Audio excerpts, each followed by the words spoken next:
En los prácticos anteriores estuvimos viendo lo que pasaba en el mundo entre los años 1914, cuando empieza la Primera Guerra Mundial, y lo que sucede en Estados Unidos en 1929 con repercusiones en el mundo con la caída de la bolsa de Wall Street.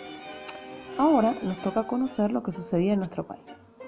En el año 1912 se sanciona la ley Sáenz-Peña, que es la ley electoral, que promueve el voto obligatorio, secreto y universal.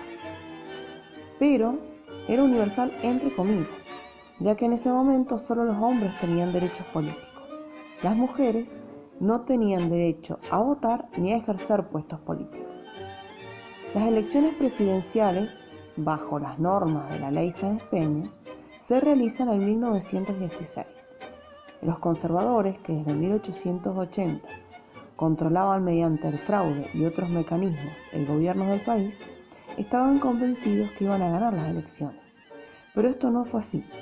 Las elecciones las gana el representante de la Unión Cívica Radical, Hipólito Yrigoyen, por lo que los conservadores deben acostumbrarse a hacer oposición por primera vez en la historia. Durante la presidencia de Yrigoyen, el radicalismo se propone como una fuerza moral que tiene la misión de construir una nación más justa, dándole más derechos a los trabajadores.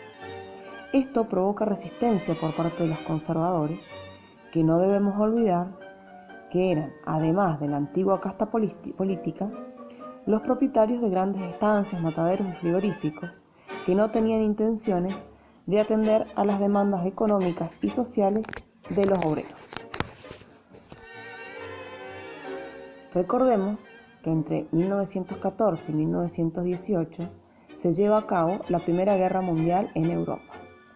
Este era un contexto de crisis económica mundial, por lo que la Argentina disminuye las exportaciones de carne, cereales y cuero. En consecuencia, disminuyen también los ingresos de dinero al país.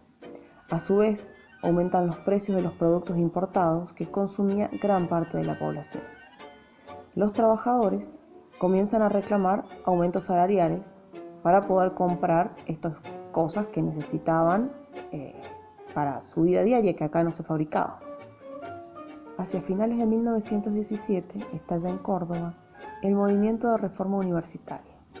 Las facultades, gobernadas por miembros vitalicios, representantes de los conservadores, que recordemos que pertenecían a las familias más ricas y prestigiosas del país, se resistían a los cambios que ponen en peligro su estilo de vida. El reclamo de los estudiantes estaba dirigido a cambiar el sistema anticuado y poco democrático que regía el gobierno universitario. Hipólito Yrigoyen apoyó el movimiento reformista y finalmente en 1918 la reforma universitaria se logró en la Argentina. El sector militar tampoco apoyaba los métodos de gobierno de los radicales. El sector conservador tiene miedo que los obreros se contagien de las revoluciones de Rusia y México, que levantaron a los obreros y iban en contra de los antiguos regímenes y de estos gobiernos conservadores. Con el final de la Primera Guerra Mundial, retorna la paz y con ella las importaciones. Esto provoca que muchas empresas que fabricaban los productos que faltaban por la guerra tuvieran que cerrar, y ello provocó muchos despidos y malestar en la población.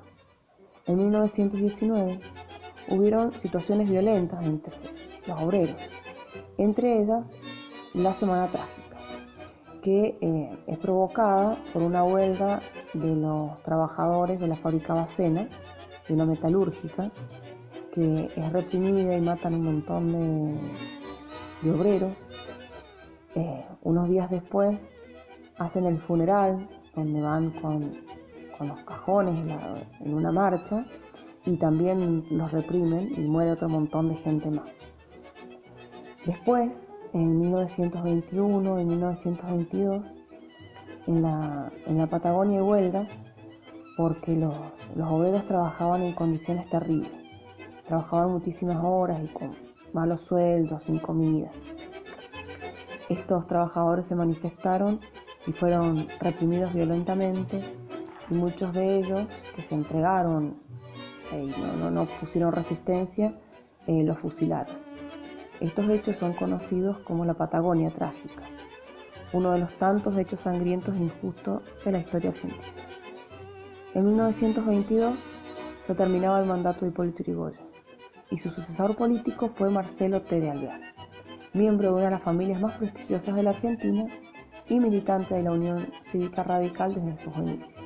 Pero eso lo vamos a ver en el próximo video.